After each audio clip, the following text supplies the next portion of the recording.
Okay. Welcome back to Two Chefs in Love. This is Matt here, and today we're going to be making some fresh pasta out of some Tipo 00 flour. So what we're going to start out with is 290 grams of flour. We're going to put that into our food processor with 3 grams of kosher salt.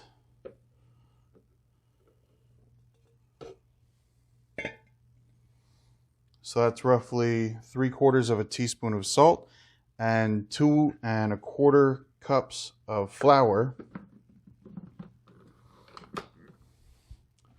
We're just going to buzz this up real quick. That way it loosens up the flour and mixes the salt in with it. And to that, we're going to add 2 large eggs with 5 egg yolks.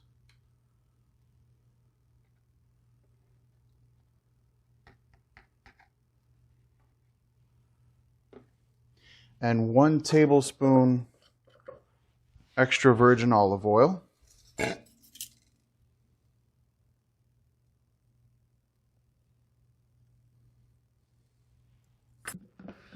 There we go. I'm going to pulse this a little bit. And then we're going to keep on going until it starts to come together.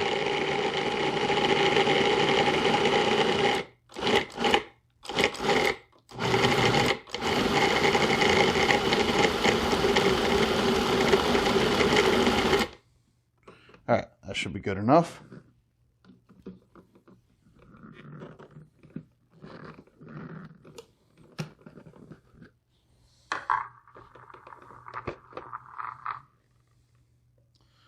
go ahead and take this blade out.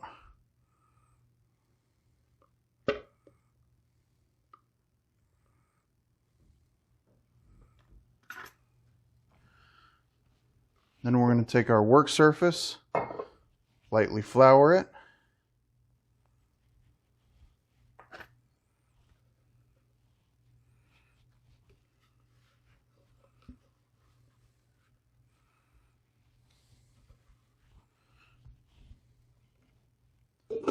All right.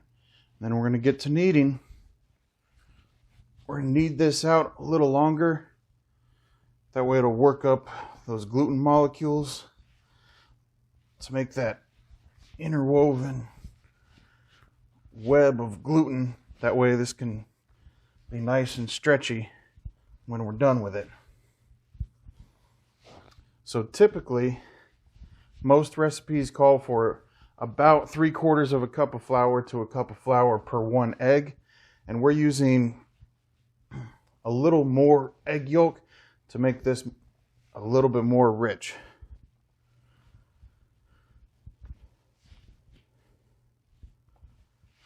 And then, if you want to get crazy with it, you can take a little bit of that olive oil and flavor it with some garlic or herbs. That way you can get some flavored pasta.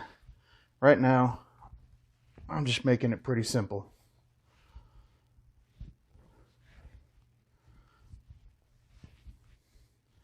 So the dough's a little bit tough right now because the food processor did most of the work for us. But once you get that together, you're going to cut it up into 4 pieces and rest it.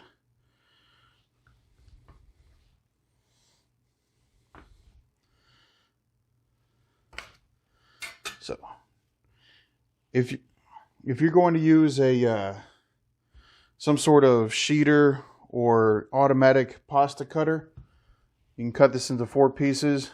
But if you're just going to use a rolling pin and roll it out yourself, then you can do this into 2 pieces. And you can either rest this for an hour at room temperature or in your fridge overnight. So I'm going to rest this overnight, and I'll see you tomorrow. And we're back. It's a brand new day. Our pasta has rested overnight in the refrigerator. If you didn't want to do that, again, you could have just done it for an hour. You could have even shortened it to half an hour, but it'll make it a little more difficult to roll out the pasta. So with that being said, let's start getting our pasta machine ready. Now, if you don't have the fancy gadgets like a KitchenAid mixer and the pasta roller, they sell some hand crank rollers that are pretty cheap. Well, inexpensive, should I say. They do the job just fine. You just have to roll it out by hand. So this guy is a little bit thick. We're going to cut this one in half. We don't want to have to overwork our pasta machine. And you can get this formed by hand a little bit. Then what we're going to do is fold this guy into thirds. That way it can be nice and straight. And then we're going to apply some liberal amounts of flour to this guy. You know what? I'm just going to go ahead and dump this guy out. Apply a good amount of flour. You can kind of pinch this off a little more to flatten it out. And then I'm going to turn this on. We have our roller at the highest setting, or should I say the widest setting, which is actually the lowest number, number 1. And we're going to start this out a couple times through there.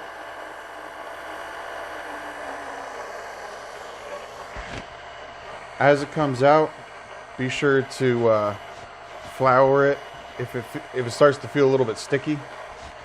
Because the last thing you want is for all of this pasta to get inside your roller, because you never want to wash this roller with water.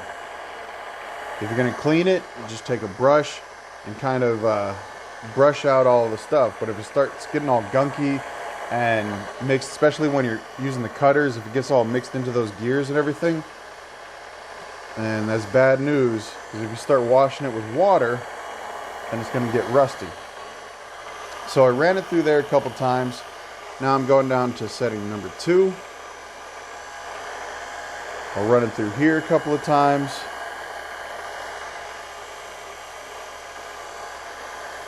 As this widens out, the flour that you had originally put on there doesn't go as far, because it gets spread out across the entire area on your pasta.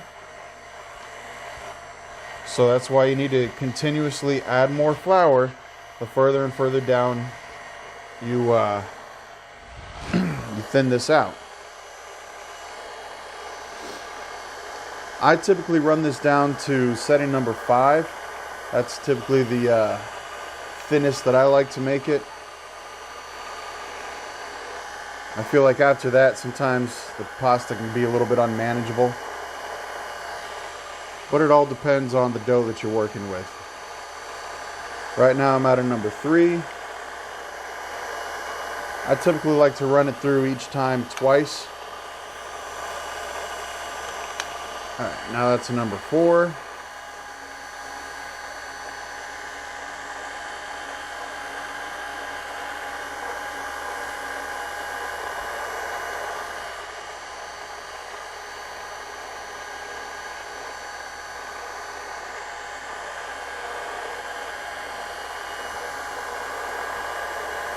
Twice on that, and I think we can get by with putting it on 5 and running it through again without having to add some more flour.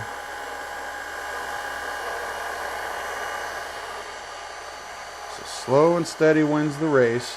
If it starts to curl up on you, just kind of flatten it out. That way your mixer can, or not your mixer, your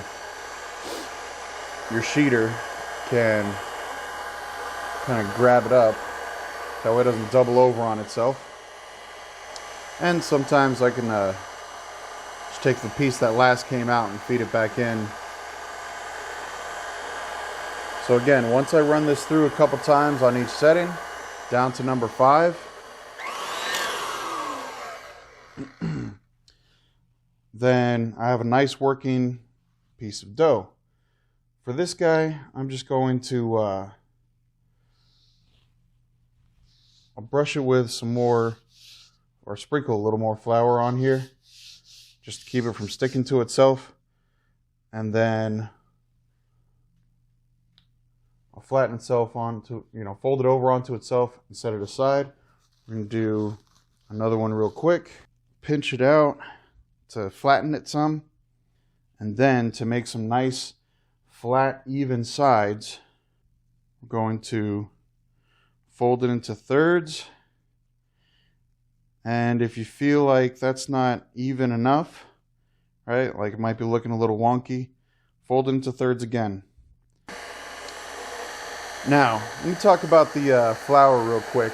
So it's Tipo 00, which means that it's type 00, so that it's milled to a much finer grain than regular flour is. And that makes for a kind of silkier texture on the pasta. You can also, it's really good for making pizza dough if you're going to make a Neapolitan pizza. I got this plus another 1 kilogram bag on Amazon for about $19. It's a little expensive for flour, so I only use it for pasta and pizza. If I'm going to make something like scones or any other kind of bread, I'll just use regular either all-purpose flour or bread flour. With that being said, you can still use regular all-purpose flour, or you can do a mix of all-purpose flour and semolina flour. This kind of dough is pretty forgiving as long as you get the weight right compared to how many eggs. And even that's still a little forgiving because you can just add more egg yolks to make it richer. And ultimately, you kind of go on the feel to know that the dough is not too wet and it's not too dry. So that was the second time on setting number 5. I'll put a little more flour on this guy. Once you have it laid out, there's a lot of things you can do with it. You can go from here to make ravioli, or you can cut it up to whatever size you like. So if you're going to make a stuffed pasta, this is what you start from. Or you can put this back into the machine like what we're about to do to cut it up into either angel hair or fettuccine pasta, or you can hand cut it for a thicker cut like pappardelle. All right, so there's that. Now let me grab my fettuccine cutter, switch this guy out.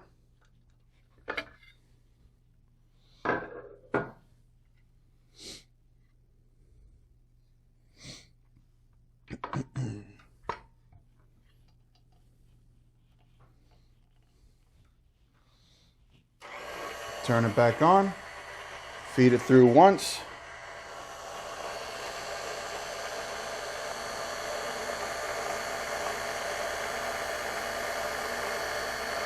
This is the reason why you want straight edges, because if you have this real oblong piece, then you're going to have different sized strands. So once I got that, I can kind of fold it over. Well, first let me